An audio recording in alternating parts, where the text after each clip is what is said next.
Good morning, everyone. My name is Serenity Nava, and today I'll be presenting my project examining the role of estradiol in neuroprotection using human iPSC-derived models of sporadic Alzheimer's disease.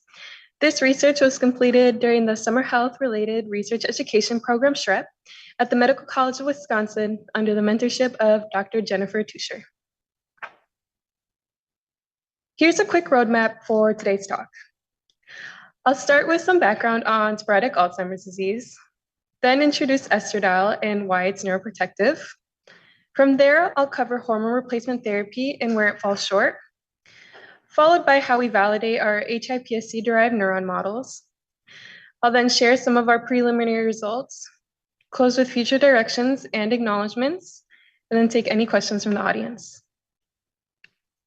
Let's start with the disease itself. Alzheimer's disease is a progressive neurodegenerative disorder that causes memory loss, cognitive decline, and eventually loss of independence. The two main pathological hallmarks of sporadic Alzheimer's disease are amyloid beta plaques and hyperphosphorylated tau, or p-tau. Amyloid beta plaques build up outside neurons and interfere with communication between brain cells. At the same time, tau proteins become abnormally phosphorylated, causing them to form tangles. These tangles disrupt the cell's internal transport system, eventually leading to neuron damage and cell death. On this pie chart, shows that adults aged 65 and older living with Alzheimer's disease, approximately 3.2 million are women, compared to the 1.8 million of men. And on this graph, women have a higher prevalence of Alzheimer's disease than men in both ages 45 and 65. This prevalence increases with both groups. These would suggest that women are disproportionately affected by Alzheimer's disease. One hormone that may help explain this disparity is estradiol, or E2, one of the three major forms of estrogen, and the predominantly biologically active estrogen in premenopausal women. Beyond its reproductive functions, estradiol also plays an important role in brain health. It promotes neuronal survival, supports synaptic plasticity, reduces oxidative stress, and helps suppress neuroinflammation. As shown on this graph, the y-axis shows the levels of estradiol in women, and the x-axis shows the ages of women, with two main points highlighted on the graph being puberty and menopause. During menopause, circulating estradiol levels decline dramatically, and it is believed that this loss of neuroprotection may contribute to the increased Alzheimer's risk we see in women. That relationship is what made estradiol such an important area of Alzheimer's research. It is worth noting that estradiol is much more than a reproductive or sex hormone. While the ovaries are the primary sources of estradiol in premenopausal women, it also plays important roles throughout the whole body. These widespread functions are one of the reasons that researchers are interested in understanding estradiol's potential role in Alzheimer's disease. Given everything that estradiol does for the brain, you might expect hormone replacement therapy to be a clear win for Alzheimer's prevention, but the clinical picture is much more complicated. While estradiol has shown neuroprotective effects in many laboratory studies, clinical HRT has shown mixed results. Several factors explaining these inconsistencies may include differences in treatment timing, dosage, hormone formulation, and patient characteristics. One major question surrounding estradiol as a therapy is why hormone replacement therapy has shown inconsistent results. Although it provides neuroprotective effects, large clinical studies have shown that potential benefits can be outweighed by the increased risks, including cardiovascular disease, stroke, estrogen-sensitive cancers, particularly when therapy is started later in life. Because of these safety concerns, researchers are now investigating more targeted approaches that could preserve estradiol's beneficial effects while minimizing the systemic risks.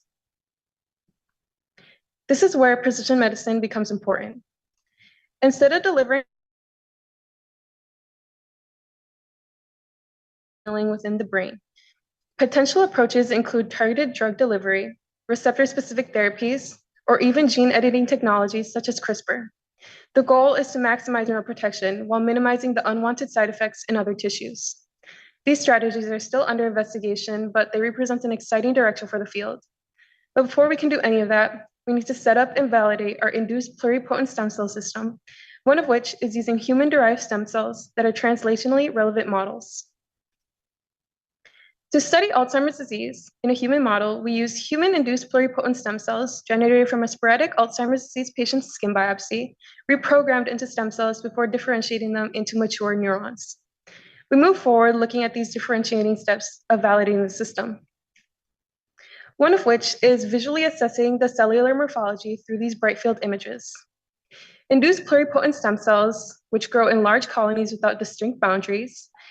Then these stem cells differentiate into neural progenitor cells, which begin to show those clearly defined cellular boundaries. Finally, they mature into neurons that have a visible cellular body and long processes. When we change neurons from precursor media to maturation media, this marks where they begin transitioning from precursor to mature neurons. This period is a terminally differentiated process, so we call it TD1. Confirming these developmental stages ensures our cells are ready for downstream experiments.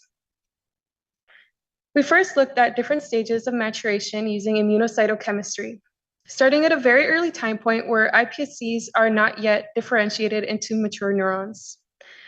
OCT4 marks pluripotent stem cells, with DAPI staining the nuclei in each merged image. We also stain for p-tau to confirm that our sporadic Alzheimer's disease neurons did not yet express this pathological marker at the iPSC stage, which is expected in this early time point. Together, these validation steps, along with RT-qPCR, which is not shown here in an interest of time, have confirmed that our model appropriately represents both the stem cell state and disease-relevant neuronal state before we proceed with treatments. With that model in place, our next step is to directly compare vehicle-treated neurons with estradiol-treated neurons, for which we hypothesize that estradiol treatment will reduce pathological p-tau in HIPSC-derived neurons compared to the vehicle-treated control, due to its neuroprotective effects. This slide outlines our experimental workflow for testing estradiol at two neuronal maturation points, TD45 and TD60.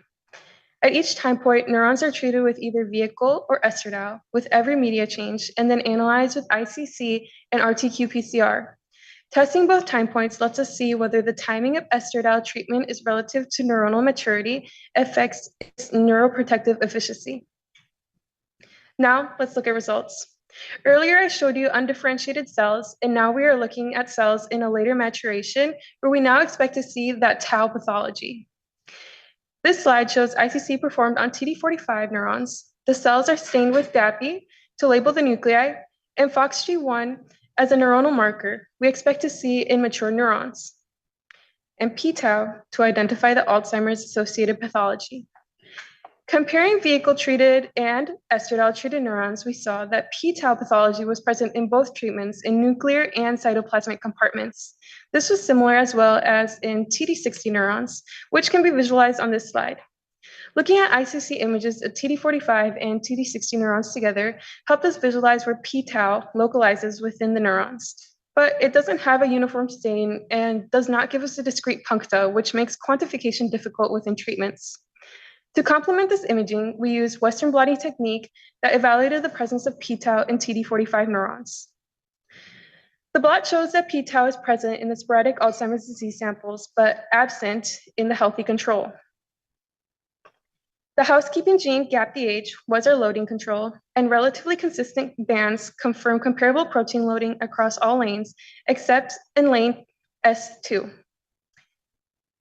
In S3, where we don't see any of the p-tau expression, this could reflect the cell-to-cell variability or heterogeneity, which is one of the limitations of using iPSCs.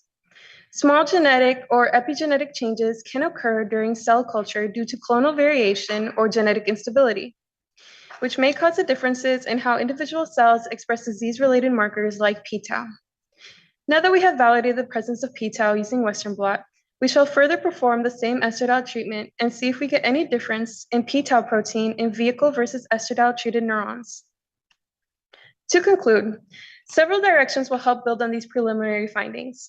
We plan to expand our time course to define how p-tau progresses from TD14 through TD60, and to determine the optimal therapeutic window for estradiol intervention. We also want to assess additional Alzheimer's disease pathology, such as amyloid beta accumulation, and eventually transition from TD neuronal cultures to 3D brain organoids to improve physiological relevance. Together, these studies will help us define how Alzheimer's pathology progresses and guide the future development of estradiol-based therapeutics for all sporadic Alzheimer's disease. I'd like to sincerely thank my mentor, Dr. Jennifer Tuscher and Ratuja, and everybody in the Tuscher Lab for their guidance and supported me through this project. I'd also like to thank the SHREP program, the Medical College of Wisconsin, and everybody who made this research opportunity possible. Thank you all for your time and attention.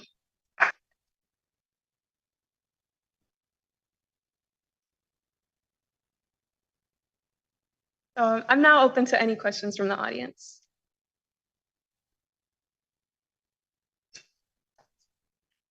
Knowing that stem cells are kind of sensitive to work with, how is your experience?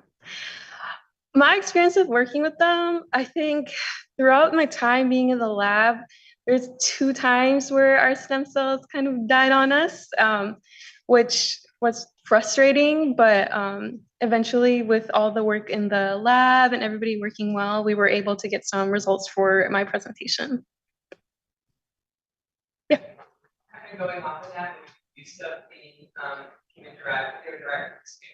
So, yes. Are there any kind of limitations? I mean, I'm sure there's some with like how much of a model figure you guys able to represent kind of that disease where I really want to understand rather than actually the source of that. But are there like ways to you guys account for that, and are there other types of models that kind of factor in that or kind of stuff? Yeah, so like you said, we can't really take like samples from a human brain because that would be unethical. So what we do is that my mentor Ratuja and Dr. Jennifer Tuscher had done experiments with rat models, which from them we could take samples from their brains. So what we used was using rats from an older cohort and then from a younger cohort to kind of make up for the lack of human brain model.